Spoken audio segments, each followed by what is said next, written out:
Geniuses have always played a role in changing the course of history, but only a few have managed to change the way we understand the world itself. Isaac Newton, the man who transformed physics from mere observations into a precise science with laws and foundations. In this journey, we will delve deep into Newton's life, from his mysterious childhood to the discoveries that changed the universe. On a bitterly cold winter night in England, on December 25, 1642, in the small village of Woolsthorpe in Lincolnshire, a frail child was born whom no one expected to survive for long.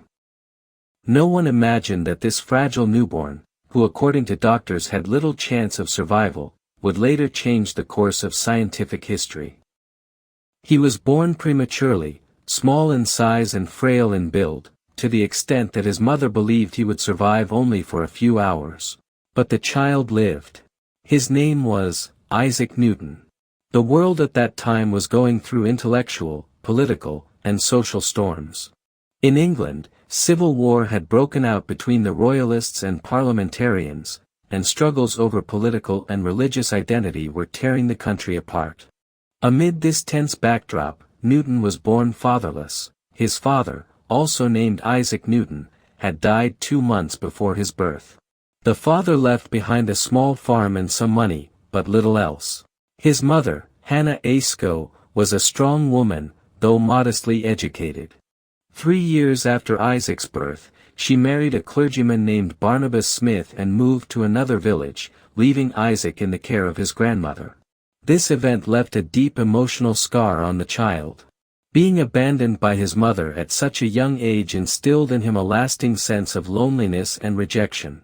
Newton later wrote in his notes that he had wished for the death of his stepfather, expressing the depth of resentment he carried since childhood.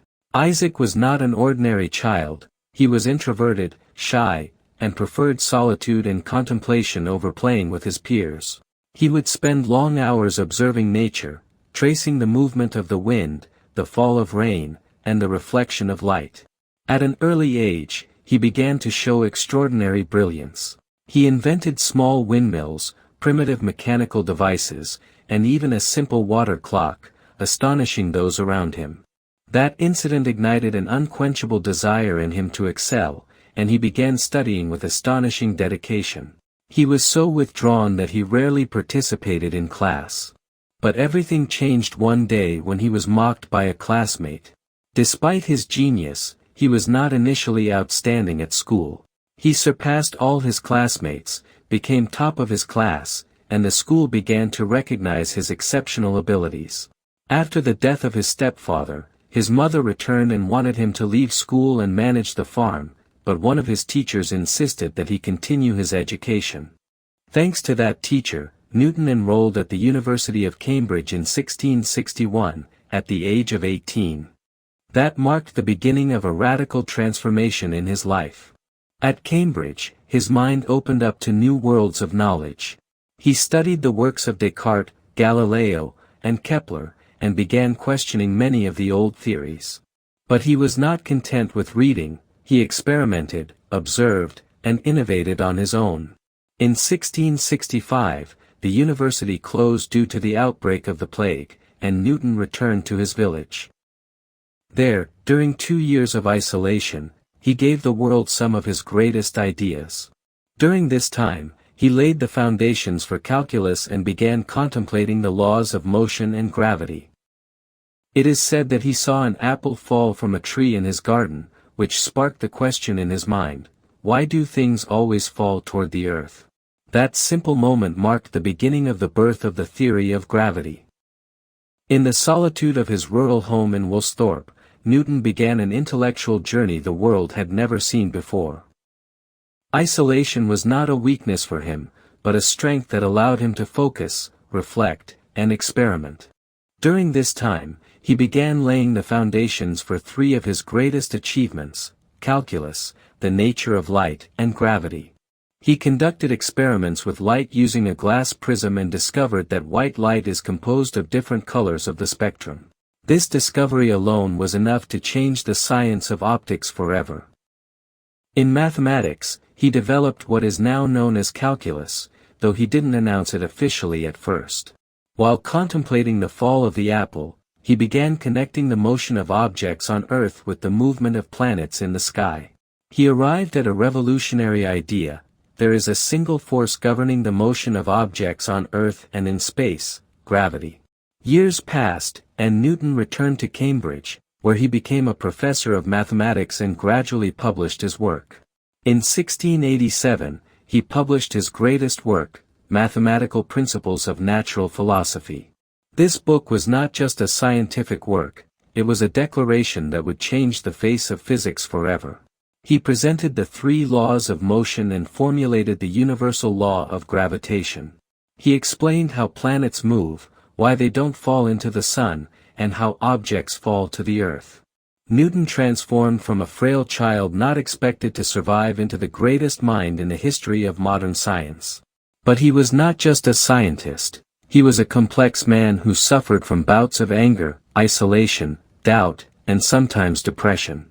Still, that did not stop him from changing the world. After the publication of his famous book Principia, Newton's name began to shine not only in England, but throughout Europe. He came to be regarded as one of the greatest minds in history, and the scientific elite began referring to the man of gravity, who had changed our understanding of the universe. But success never comes alone, with fame came challenges and rivalries. The first and greatest of these rivalries was with the famous German scientist Gottfried Wilhelm Leibniz. Both were working on the development of a new branch of mathematics, calculus. But who invented it first? Newton had laid the foundations of calculus during his isolation in Woolsthorpe, but he did not publish them immediately. Leibniz, on the other hand, published his work in a systematic and clear manner, leading many to believe that he was the original inventor. Thus began one of the fiercest scientific battles in history. Newton, who did not tolerate being challenged, felt insulted and enraged. He began writing against Leibniz, defending his priority, and even used his position in the Royal Society to support his case.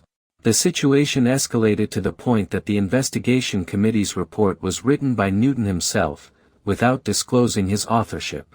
This rivalry marked the emergence of Newton's darker side: pride, control, and isolation. After his battle with Leibniz ended, Newton became even more reclusive, but he did not stop influencing the world. In 1696, he was appointed to a new administrative position, Warden of the Royal Mint in London. This role might seem unrelated to science, but it was crucial at the time. The British currency was suffering from counterfeiting and collapse, and Newton was tasked with saving the financial system. With his sharp intellect and strict methodology, he began implementing comprehensive reforms. He pursued counterfeiters relentlessly and transformed the mint into an efficient institution. Astonishingly, this great scientist did not hesitate to walk the streets and personally investigate criminals. He even sent some of them to prison himself, using his knowledge in the service of justice. He continued in this role for years and succeeded in restoring trust in the British currency. In 1703, he was elected President of the Royal Society, the highest scientific position in England. This position gave him enormous power over the scientific community and enhanced his prestige and influence. During his presidency, he didn't just manage meetings, he steered the direction of science itself. In 1705, he received an honor no scientist before him had, the title of Sir from Queen Anne. He became Sir Isaac Newton, the scientist who combined genius with nobility. Despite all his achievements, Newton's later years began to show signs of decline.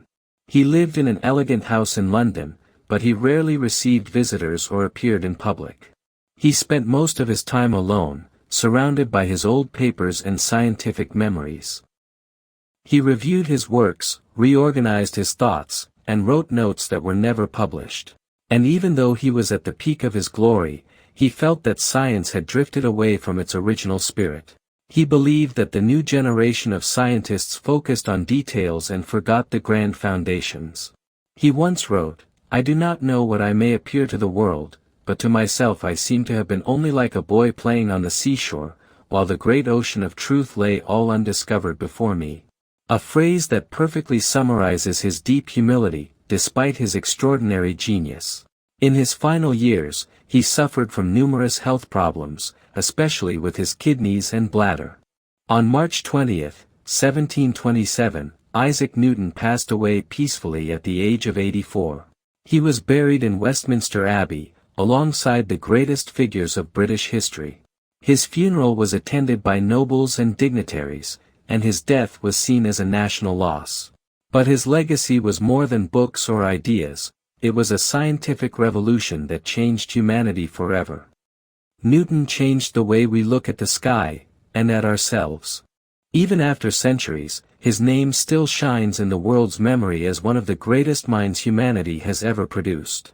And thus, we conclude our journey through the life of Isaac Newton, from his difficult childhood to the discoveries that forever changed the face of science.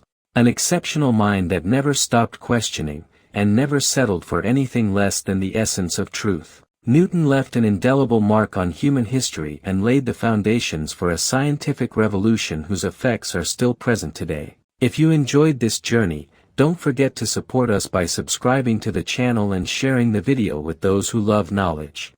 We'll see you in a new journey with Minds That Made History. See you soon.